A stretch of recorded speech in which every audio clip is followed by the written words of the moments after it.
Welcome to the Belfield Show. I'd like to thank you for joining me. My name is Larry Belfield. I'm a realtor in your area. Now, this is a presentation on how you are able to acquire your home. I know it seems impossible, and I know it seems that the way the market is, that it seems like you'll never ever be able to afford a home. But this is false. Just as our understanding of the records of the creation of our world and the home that we have built for the Lord. Now, we have sacrificed a lot to stay near Him. We've given a lot to make sure that we stay clued into who He is and what He has done for us.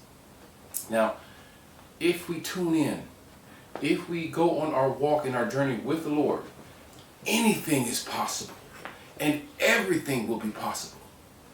Learning about real estate and how it began, we learned that people were just as much as property as dirt. And dirt has been fought over the most. It is the number one active war in our history. There is no greater war, there is no greater threat than someone fighting over land. Now it is your turn to acquire some, and it seems impossible. That's because the people that have a lot of power and the people that have a lot of money are manipulating things on a level to where it squeezes and chokes you out. But if you work hard and you pay attention and you get help, you'll be able to achieve. And that's what this is. Help to show you that anything is possible and everything is possible, especially with God. And if you have Him on your side, I know that you will be able to achieve your home dreams. Now, what I want to do today is we're starting a revival. We are going through the entire Word of God.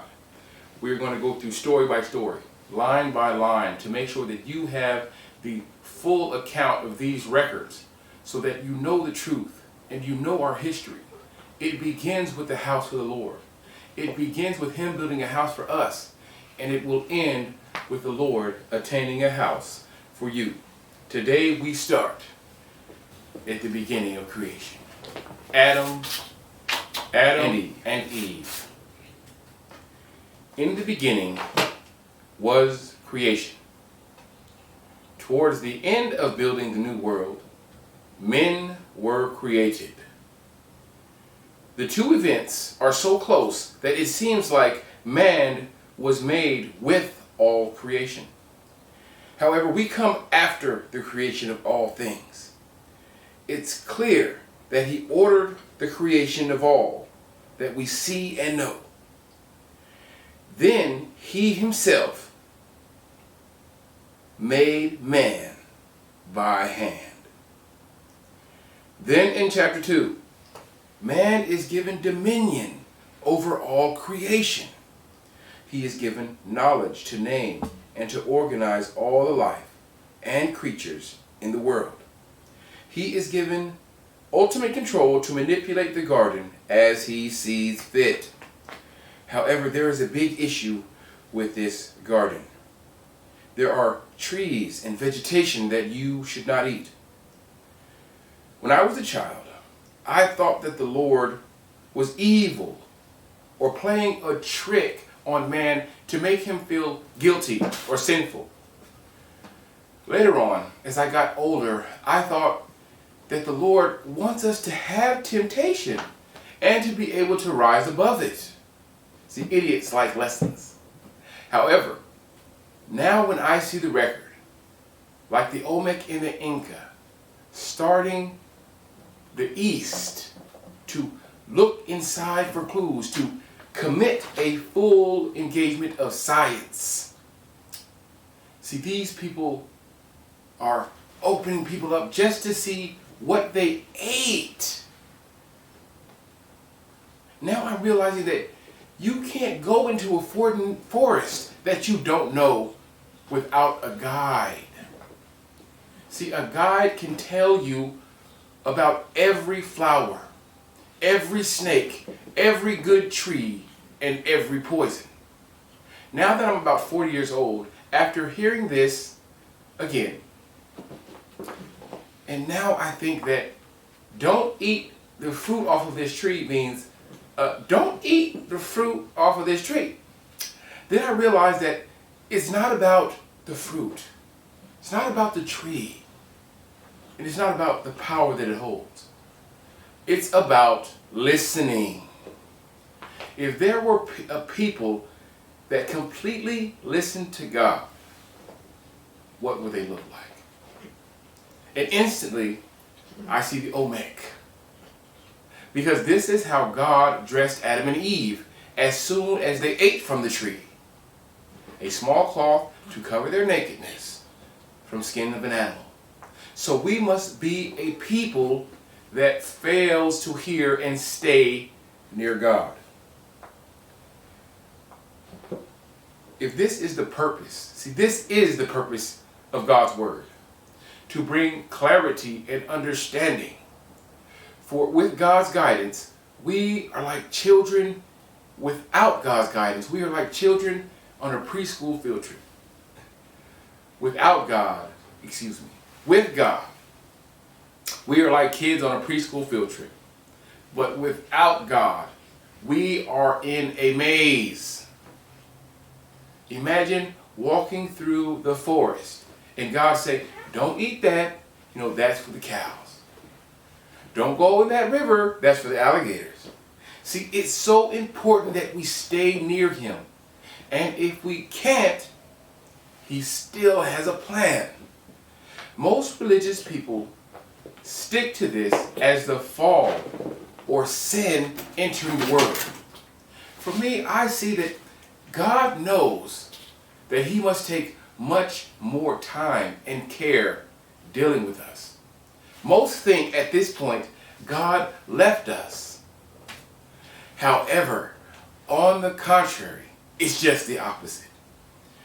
God removed everything but himself when he took us out of the forest. Everything else is missing except him.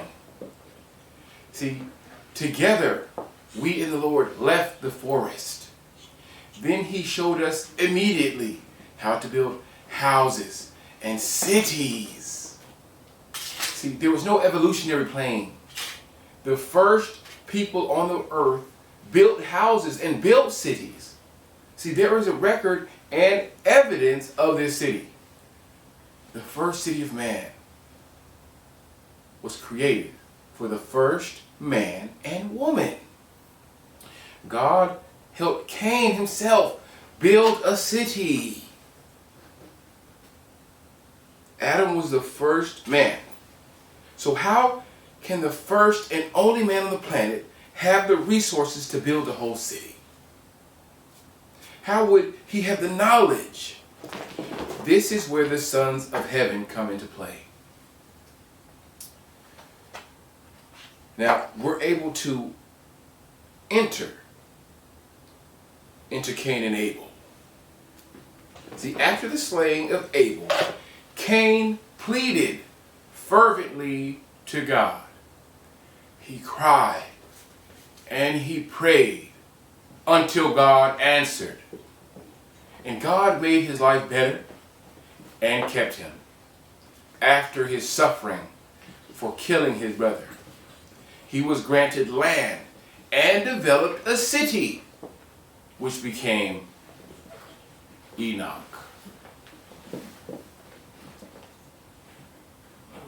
The record of this city is the first human city. The records of this city are vast. However, we're just briefing over each tale to gain a chronological knowledge of a chronological knowledge base of the word. I urge you to seek and search for deeper understanding on these topics. I will be giving you many YouTube documentaries, Wikipedia links, biblical references to get further information and understanding on these topics. All the Bible tells us is that this place was evil continually. The story of Cain and Abel is the foundation of mankind. To fully know the story, you should study the city of Enoch and the book of Enoch. Excuse me. This explains much of what takes place after the violent murder of Abel. Not just Enoch, but every city after Enoch was bad. This is when God decides to destroy all of man. The Bible skips all the death and destruction. And most of the reason and motivations are kept from us because we are too young in the Word to discuss such evil so early. However, the story of INKI and the ANNONOKI is the true record of the events that take place. This tale is not for the faint of heart. It depicts and sheds light on the sons of heaven. It shows that these beings are just as vulnerable as us concerning sin. In fact, you will soon realize that our sin comes from these beings from heaven. You might think, if this comes from heaven, what hope do we have for a fair and just existence? If these beings,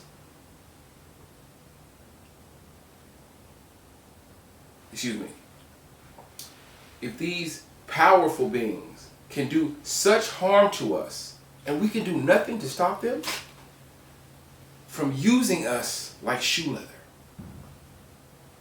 In our world, we have many tyrannous men.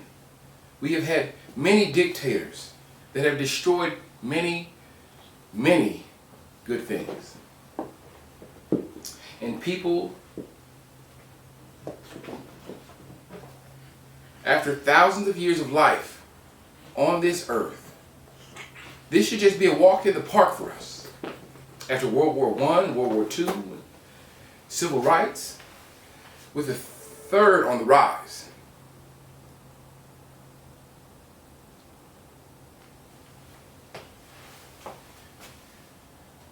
It's time to take off the baby bumpers and really look at ourselves and our history to see where we meet up. When we hear stories of kings killing thousands of innocents, politicians breaking thousand-year-old systems, and children taking high-powered weaponry and taking out pain on their friends, we need to hear this now more than ever before. The story of the Anunnaki tells the tale of horror. Advanced beings manipulating us, our speech, our minds, our bodies, to be able to work and serve them. Then they created a race of heaven/earth beings that treated men as servants and slaves, and even food. Even though this all sprang out of them wanting to marry us. See, this story is all bad with very little light. You must read this at your own risk. This story of the Anunnaki brings us to the flood.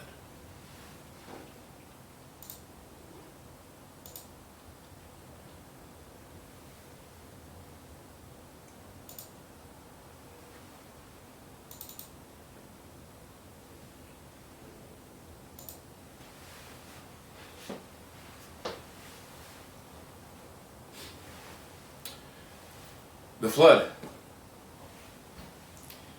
And the Lord smelled a sweet savor. And the Lord said in his heart, I will not again curse the ground any more for man's sake.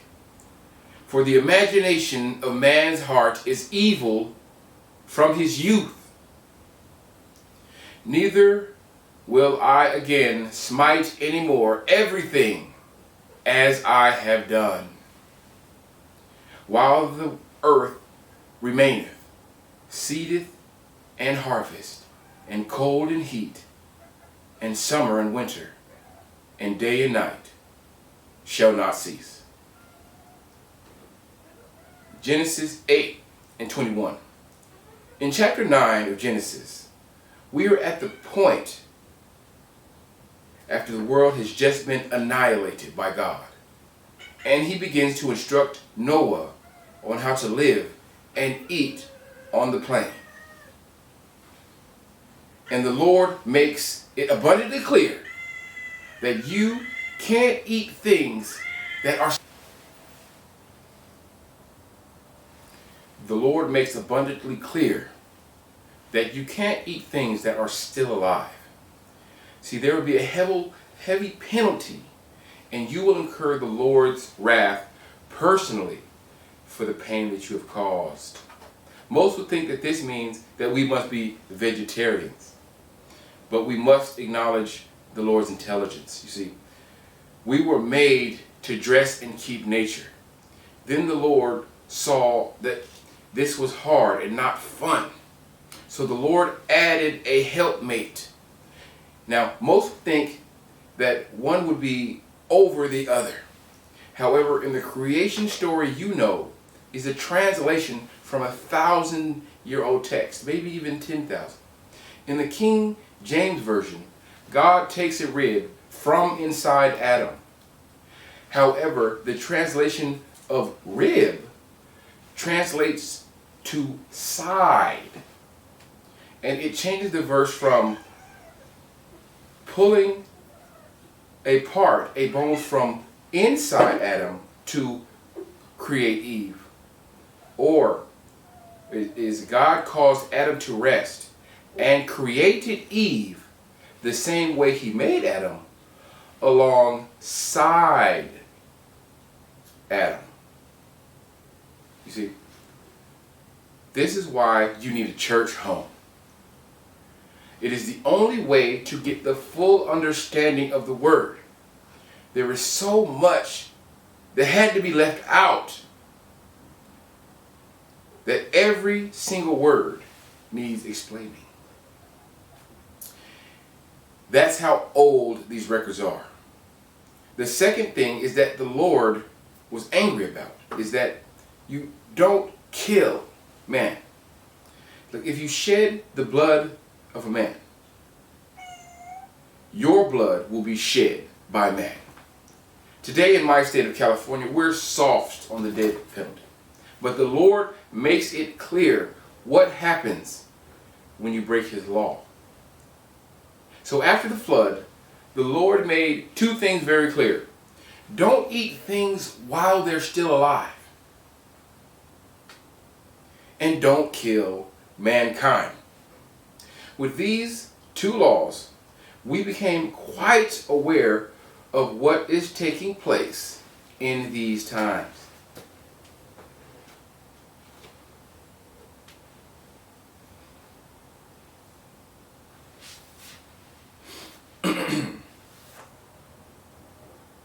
Excuse me. After these times, we are then flooded with what I call the true power of the universe. Sons. Genesis 6, 2 and 16. Genesis 6 and 5. And God saw that the wickedness of man was great in the earth, and that every imagination of the thought of his heart was only evil continually. Genesis 6 and 6. And it repented the Lord that he made man on the earth, and it grieved him in his heart. However, Noah found favor from the Lord. And the Lord himself told Noah how to survive the devastation to come. We already know that what type of evil it will take for God to wipe out a world. Now, what will it take for God to save a world? God makes promises that he will always keep. This is called a covenant. This is a solid and bonding, like a written contract. We hold firm as a world because he has kept his promises. The first covenant with mankind, Genesis 8:21. And the Lord smelled a sweet savor. And the Lord smelled a sweet savor. And the Lord said in his heart, I will no longer again curse the ground anymore for man's sake.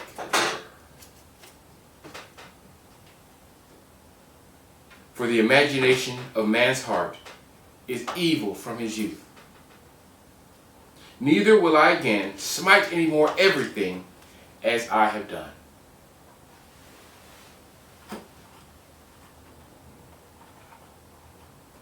Genesis 9:12. And this is the token of the covenant which I make between me and you for perpetual generations. Genesis 9:13. I do set my bow in the cloud, and it shall be for a token and covenant between me and the earth. Genesis 9:14. And it shall come to pass that when I bring a cloud over the earth, that the bow shall be seen in the cloud.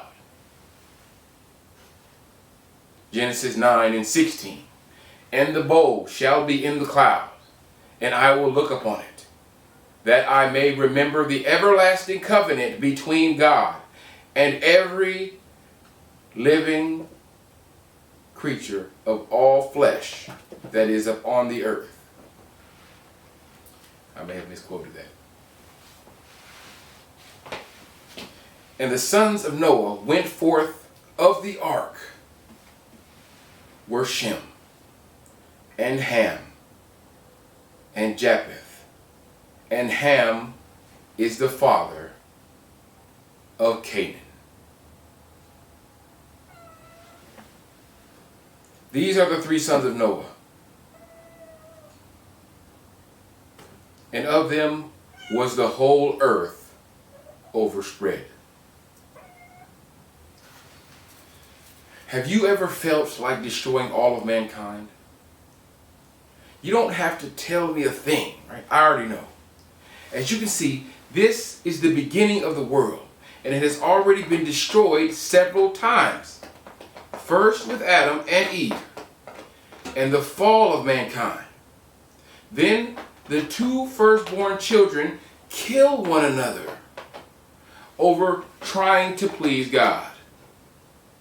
Like God is the motive for the first murder, the child on child murder. Then right after the first city is created, the Lord decided to destroy everything. Welcome to Christianity. After this time, there is an abundance of life, and a great many people flow out of the house of Noah. Genesis chapter 10. It is not the full report on Noah and his family, but rather an excerpt of the greatness of his house. It tells the story of who was born and how their parents are, and who their parents are. Excuse me. This family created civilizations, peoples, and cities. So much so until Genesis 11:1. And the whole earth was of one language and one speech. However, by verse 6, we have altogether a different problem. Genesis 11:6. And the Lord said, Behold, the people is one, and they have all one language. And this they begin to do. And now nothing will be restrained from them, which they have imagined to do. Most non-believers think that man is blamed for intentionally trying to undermine the God that created us. And we are at war with all of those that oppose God's will in their heart. However, the truth is that we as humans are too young and naive to fully be able to walk and sojourn with the Lord as He would like. The ultimate reason Eve ate the forbidden fruit is that she was convinced. And the ultimate reason for Adam eating the fruit is that he didn't want Eve to suffer under God's wrath alone. The snake was probably ultimately having fun. Most think that all that God has done to us is punishment. Most would think that all God has done to us is punish us. However, look at it this way. Adam and Eve running and hiding from God is like a child running from his parents in a busy city. It's far more dangerous for you to be free than for you to be separated and locked away. But this is what the Lord has done. Not to punish. The quick version says sin and punishment. However, the actual evidence proves that God changed our environment, not our relationship. Now you need to understand and see and hear God as He truly is. We need all the chemicals in the forest. We walked hand in hand in the forest. Now we are in His bosom. The cities, the roads, the bridges, the infrastructure, the books, the intelligence, the world around you. This is how we know God is real. How do we have monkeys, fish, birds walking and humans in buildings on the Vegas Strip? This is God's in action, protecting us from what His creation, protecting us from His creation because we are not ready for it. With all the chemicals and the poisons in a typical forest, we would probably be able to talk to trees and smell the sounds. However, without the guidance of God telling us what to eat, or telling us what not to eat, or where not to go, one wrong step, one wrong bite can be the difference of life and death. The city, the town, the farm that you grew up in is the Lord holding humanity up until we have the power to stand on our own. And by that I mean we must follow the statutes and laws of God without Him consistently reminding us. We must find a church home to fully get the story and the truth about all. This is not just to say it ain't real and give up on your history and your ancestry.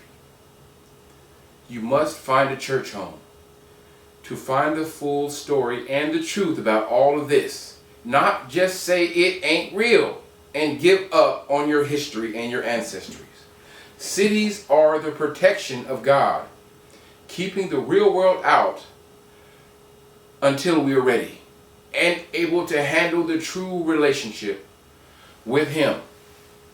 And just as we are getting to a true relationship with God, we are now at the story of Abraham.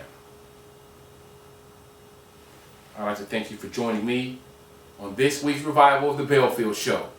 Stay focused and stay continued, y'all. You just learned a little bit about Adam and Eve,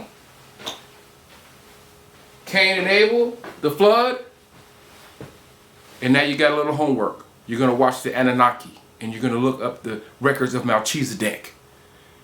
You're going to look up certain points, and I'm going to show you the records. I'm going to show you the actual testimonies and the actual words that were spoken during these times, so you'll get a better understanding of actually what's taking place. God isn't punishing us. He's helping us and aiding us in a way where we can fully depend on him. Thank you for joining me. I would like for you to have a blessed day. I would like for you to like, subscribe, share, post, and comment. Abraham, y'all. See you next week on the show. Tomorrow.